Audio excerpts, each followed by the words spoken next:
క్రీస్తు శకం 14వ శతాబ్ద ఆరంభకాలం.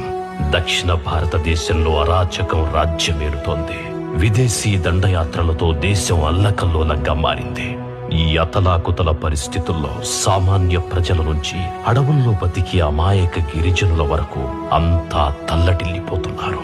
అయితే ఒక బలమైన శక్తి ఒకే ఒక తిరుగుబాటుతో ఆ విదేశీయుల దుర్మార్గాలకు అడ్డుకట్ట వేసింది. ఒక స్వతంత్ర సామ్రాజ్యానికి ప్రాణప్రతిష్ఠ చేసింది. ఆ బలమైన శక్తియే మహధీవరులు మాధవ విద్యారణ్య స్వామివారు.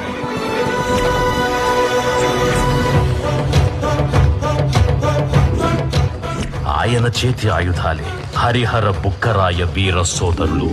యుద్ధానంతరం వీరు స్థాపించిన సామ్రాజ్యమే విజయనగరం. విదేశీయులపై విజయానంతరం అపార ధనరాశుల మహానిధి విద్యారణ్య స్వామి వశమైనది. నిధి పరిరక్షణగా తరతరాలు నిలిచేలా క్లిష్టమైన రక్షణ వ్యవస్థను రూపొందించారు గురువుగారు.